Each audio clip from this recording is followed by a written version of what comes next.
स्वर्गीय विलासरावजी देशमुख साहेबांच्या पुण्यतिथी निमित्त त्यांना विनम्र अभिवादन करतो। कारण खरोखर लातूर मध्ये आल्यानंतर इथल्या मातीच्या विकासाला, इथल्या मातीला एक गंध आहे, तो त्यांच्या सुसंस्कृत राजकारणाचा गंध आहे। आणि एकीकडे विलासराव देशमुख साहेबांसारखं सुसंस्कृत राजकारण आणि दुसरीकडे आजकाल आम्हाला ऐकायला मिळते राज्याचा गृहमंत्रीच म्हणतोय ठोकून काढा।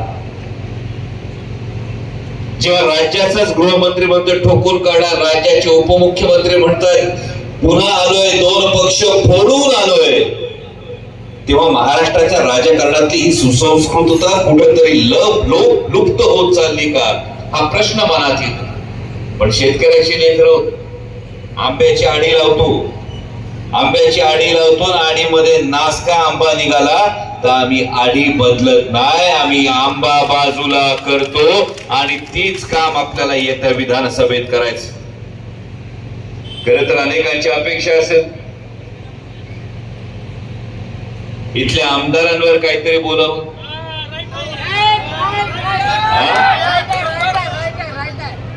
भावांनो, मी वैयक्तिक टीका कधीच करत नाही, क्योंकि नहीं देना चाहते उन्हें शिकायत का बहाना, नहीं देना चाहते उन्हें कोई शिकायत का बहाना। ये कोई दोस्ती नहीं, जुगाड़ नहीं, सिर्फ इंसानियत है यारो। जो जनता की नजरों में गिर गए हो उन्हें बातों से और क्या मारना।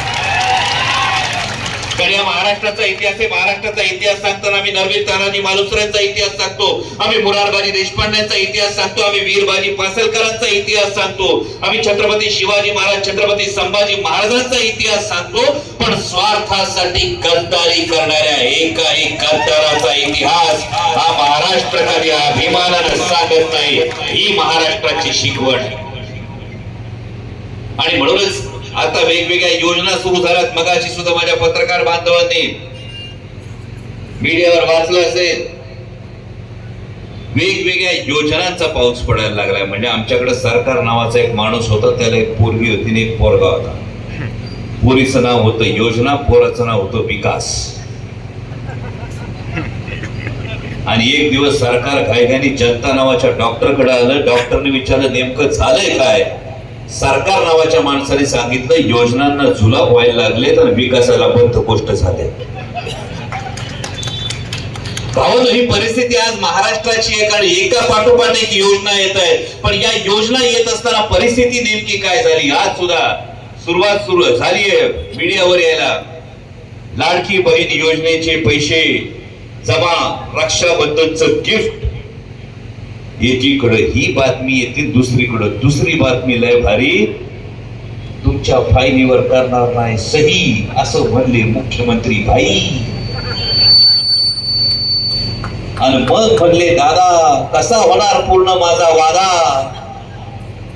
आणि हे जे तीन तिघाड्याचं सरकार आहे, या तीन तिघाड्या सरकारनं राज्य सरकारचं, राज्य शासनाचं पूर्ण काम बिघाडा करून टाकलंय। गंमत बघा या तीन तिघाड्या सरकारचं, एक अर्धे उपमुख्यमंत्री म्हणतात, म्हणजे पत्रकारांच्या ह्याच्यात बातमी वाचली की 2 शहरांमध्ये महाराष्ट्राच्या एका अर्ध्या उपमुख्यमंत्र्यांच्या जीवाला धोका आहे असं विधान माननीय उपमुख्यमंत्र्यांनी केलं। आणि गमतीचा भाग आहे की त्याच्यातले निम्मे उपमुख्यमंत्री हे राज्याचे गृहमंत्री।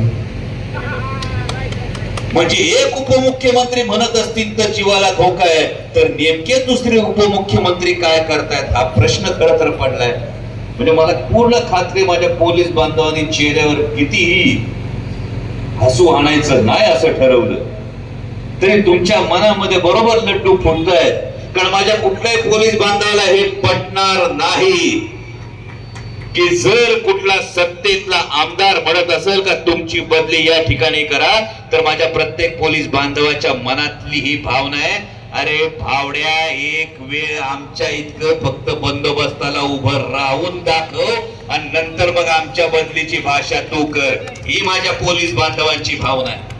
पण ही कुर्मी आली, ही मस्ती आली आहे, आणि ही कुर्मी आणि ही मस्ती ही उतरवल्याशिवाय महाराष्ट्र स्वस्थ बसणार नाही, ही काळ्या दगडावरची रेख आहे।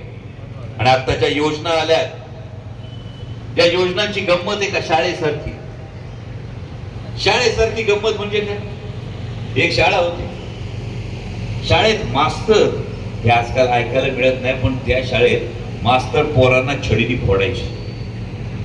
बरं, पोरांच्या अंगावर वळ दिसायची, पण पोरं तक्रारच करत नव्हती. आणि म्हणून पालकांना प्रश्न पडला, नेमकं होतंय काय? म्हणून एक दिवस पालक शाळेत गेले, खिडकीतून बघितलं तर मास्तर छडीने मारत होता. पोरं तक्रार कशी करत नाही म्हणून बघितलं तर पोरांच्या डोळ्यासमोर गुलाबी चॉकलेट लावून ठेवली होती. आता शाळा कुठली माहिती? शाळेतले विद्यार्थी कोण माहिती? भावनो, शाळेतले विद्यार्थी दुसरे तिसरे कोण नाही, तुम्ही आणि मी आहोत. महागाईचे वय उठतात, बेरोजगारीचे वय उठतात, पण डोळ्यासमोर योजनेचं चॉकलेट ठेवलं जातंय आणि मग आम्हीच विसरतोय आमची तक्रार करायला. आणि आमचे पत्रकार बांधव, त्यांना बातमी द्यावी लागते, बातमी देतात, 3,000 रुपये जमा होतात. पण माझ्या अहमदपूर तालुक्यातला माझा कष्टकरी शेतकरी त्याचा घाम गाळून एकरातून 6 ते 7 क्विंटल सोयाबीन काढतो का नाही? मग भाषा पटेलांच्या नेतृत्वाखाली हेच माननीय माजी मुख्यमंत्री आणि आताचे अर्धे उपमुख्यमंत्री माननीय देवेंद्रजी फडणवीस बेंबीच्या देठापासून यात्रा काढत होते, तेव्हा सांगत होते सोयाबीनला 2014च्या आधी सोयाबीनला किमान 6,000 भाव झाला पाहिजे. बरोबर? 14च्या आधी किती भाव झाला पाहिजे? 6,000 झाला पाहिजे. मागणी कुणाची? भारतीय जनता पक्षाची. जर 14 साली तुम्हाला 6,000 भाव झाला पाहिजे, तुमची मागणी होती. 14 साली 60 रुपये असणार पेट्रोल आता 110 वर गेलं आणि सोयाबीनला 6,000चा भाव तुम्ही तेव्हा सांगितला होता. आज सोयाबीन आमचं जाते ते 4,442 जाते. म्हणजे 6,000 वजा 4,000 नुकसान किती? 2,000चं क्विंटल माग, 2 एकरा माग आपलं नुकसान किती झालं?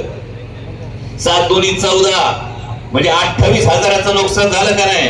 म्हणजे आमचं 30,000चं नुकसान केलं आणि 3,000 रुपये लाडकी बहीण मध्ये देतोय म्हणून कौतुक सांगताय. याला आवळ्यातून कोहळा काढणं म्हणतात. हे जनतेच्या ध्यानात आलंय आणि त्यामुळे या सरकारच्या अशा योजनांना आता फसू नका. मागे तुम्ही जयंत पाटील साहेब विधानसभेमध्ये माननीय मुख्यमंत्री महोदयांनी मोठ्या दिमाखाने गणवेश दाखवला, शालेय गणवेश. बरोबर? शालेय गणवेश दाखवल्यानंतर उद्या 15 ऑगस्ट देशाचा स्वातंत्र्य दिन आहे, पण महाराष्ट्रातल्या अनेक जिल्हा परिषद शाळांमधल्या विद्यार्थ्यांना गणवेश पूर्णपणे पोहोचलेला नाही. 74,000 आशा सेविका आणि गटप्रवर्तकांना 4 महिन्यापासून मानधन मिळालेलं नाही. ही सरकारची परिस्थिती. एकीकडे जेव्हा सांगतात तुम्हाला 1,500 रुपये महिन्याला देऊ, त्याच वेळी महाराष्ट्र सरकारवरचं कर्ज, राज्यावरचं कर्ज झालंय 7,80,000 कोटी. जन्माला येणारं बाळ जन्माला येताना 65,000चं कर्ज डोक्यावर घेऊन आज राज्यात जन्माला येतंय. ही महाराष्ट्रातली परिस्थिती. आणि ही जेव्हा महाराष्ट्रातली परिस्थिती आहे, त्यासाठी शिवस्वराज्य यात्रा काढली. शिवस्वराज्य यात्रा काढत असताना महाराष्ट्रातली ही परिस्थिती आपल्याला बदलायची. कारण अर्थसंकल्पाच्या वेळी तुम्ही बघितलं महाराष्ट्राच्या वाट्याला नेमकं काय आलं. गुजरातला मिळालं, बिहारला मिळालं, आंध्र प्रदेशला मिळालं. आणि 350 वर्षांपूर्वी जेव्हा दिल्लीपतीच्या दरबारात छत्रपती शिवाजी महाराज उभे होते, त्यावेळी महाराजांना मागच्या रांगेत उभं केलं. मागच्या रांगेत उभं केलं, तो अपमान सहन झाला नाही. औरंगजेबाला खिल्लत देव केली. महाराजांनी खिल्लत उधळून दिली आणि महाराष्ट्राचा स्वाभिमान काय असतो ते दिल्लीपतीला दाखवलं. हा महाराष्ट्राचा इतिहास आहे. आता मात्र महायुतीचे नेते पान हलवायचं म्हटलं, पालकमंत्री पद म्हटलं, निर्णय म्हटलं की आधी जातात आणि दिल्लीच्या दरबारात मुजरा करतात. हे दुर्दैव आहे. महाराष्ट्राच्या हक्काचं, महाराष्ट्राच्या तरुणांच्या हक्काचं, महाराष्ट्रातल्या शेतकऱ्यांच्या हक्काचं, महाराष्ट्रातल्या माता भगिनींच्या हक्काचं दिल्ली सरकारच्या डोळ्यात डोळे घालून मागणार स्वाभिमानी सरकार आणायचंय. आणि त्यासाठी ही शिवस्वराज्य यात्रा सुरू केली. आणि म्हणूनच आता एवढं सांगतो, आता थोडस बोलतो, आता ट्रेलर आहे, पिक्चर दाखवायला विधानसभेच्या प्रचाराला परत येतो. बर विनायक पाटील साहेब, ट्रेलर जर एवढा असेल तर पिक्चर केवढा विराट असेल याची कल्पना येते. आणि म्हणूनच जाता जाता एवढं सांगतो भावानं, जबाबदारी तुमच्या खांद्यावर आहे. कुणी येतील, कुणी काही सांगतील, कुणी फसगत करतील, कुणाच्याही सांगण्यावरून आपलं पुढचं 5 वर्षाचं आयुष्य, कुणाच्याही सांगण्यावरून आपल्या लेकरा बाळांचं भविष्य या महाराष्ट्राची वाट लावणाऱ्यांच्या हाती देऊ नका, एवढीच कळकळीची विनंती करतो. कारण महाराष्ट्र हा दबावापुढे झुकत नाही. महाराष्ट्र दबावापुढे झुकत नाही. आपला स्वाभिमान तो विकत नाही. विनाकारण आम्ही पेटत नाही. आणि एकदा का पेटलो तर कुणाच्या बापाच्याने विजत नाही. एवढी गोष्ट लक्षात ठेवा. आणि हा तुमच्या स्वाभिमानाचा अंगार गद्दारीला जाळल्याशिवाय स्वस्थ बसू नका, एवढीच विनंती करतो आणि थांबतो. धन्यवाद. जय शिवराय.